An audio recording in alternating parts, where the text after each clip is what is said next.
And it's a happy Thursday, my friends. Tonight is pool league night, and so I'm looking forward to that. This is me, Jim Stevens, and I'm coming to you from my man cave office at home now. And so today's going to be a little different. It'll be a little less reading, but I've been kind of asked through a few different people now, president of your own life, Jim, what does that mean? I mean, what are we talking about really?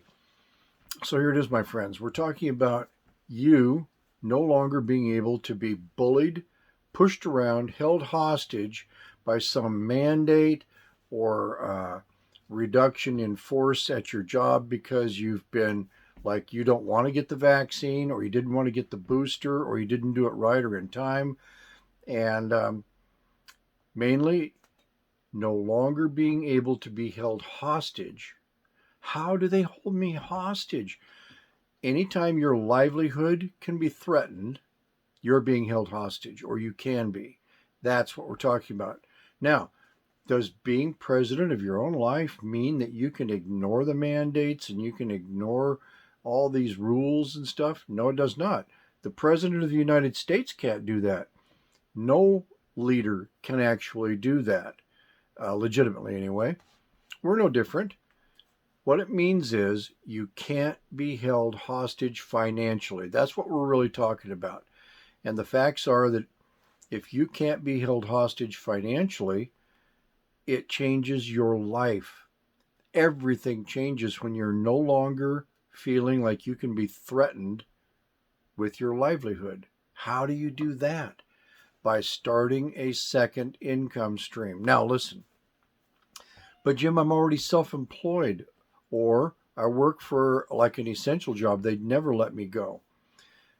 Both sides of that coin. If you're self-employed, doesn't make you president of your own life unless you have the right self-employment. What do I mean?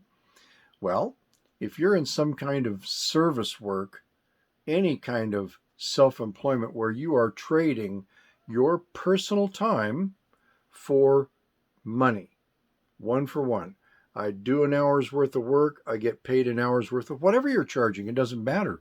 Doctor, lawyer, architect, cook, everybody who's trading personal time for money is not necessarily president of your own life. And especially if that job that you were doing or are doing now, that the function can be turned off by a mandate, by some kind of limitation. You're still stuck. So, how do you fix that?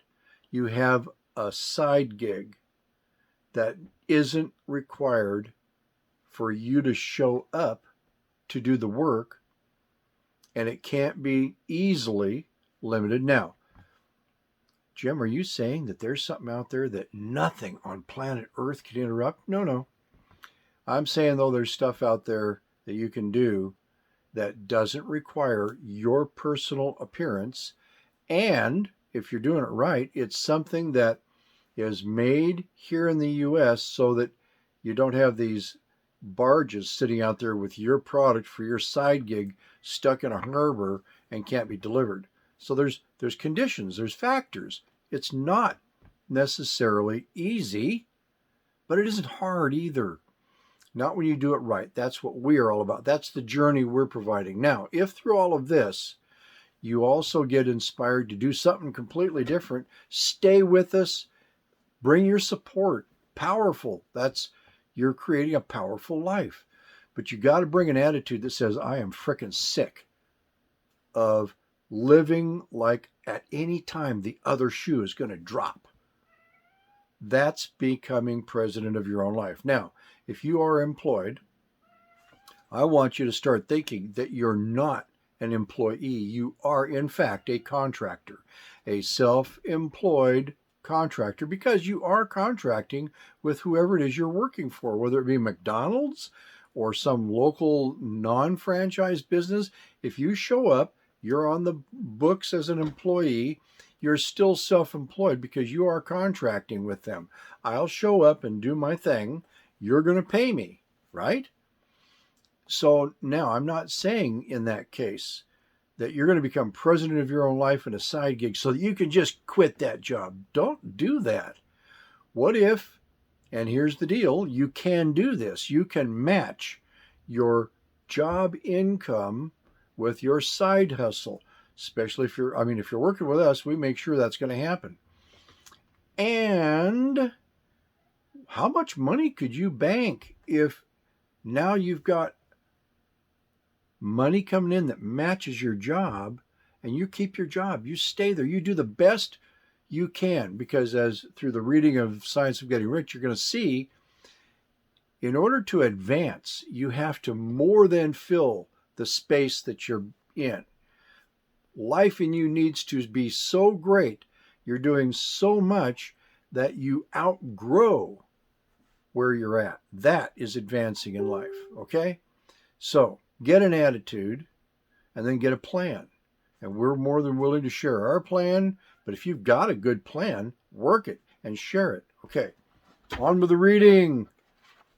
Real quick, like I'm going to start with the syllabus, because this, he calls it the syllabus. I'm going to start with that, and we'll go for another couple minutes so that this doesn't go like a half hour, right? Here it is. This is where we left off. There is a thinking stuff from which all things are made, and which in its original state permeates, penetrates, and fills the interspaces of the universe. A thought in this substance produces the thing that is imaged by the thought. Man can form things in his thought, and by impressing his thought upon formless substance, can cause the thing he thinks about to be created. It may be asked if I can prove these statements, and without going into details, I can answer that I can do so by both logic and experience. Reasoning back from the phenomena of form and thought, I come to one original thinking substance. And reasoning forward from this thinking substance, I come to man's power to cause the formation of the thing he thinks about. And by experiment, I find the reasoning true, and this is my strongest proof. If one man who reads this book gets rich by doing what it tells him to do, that is evidence in support of my claim. But if every man who does what it tells him to do gets rich, that is positive proof until someone goes through the process and fails. The theory is true until the process fails, and this process will not fail. For every man who does exactly what this book tells him to do will get rich.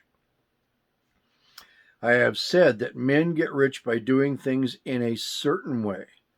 And in order to do so, men must be able to think in a certain way. A man's way of doing things is the direct result of the way he thinks about things.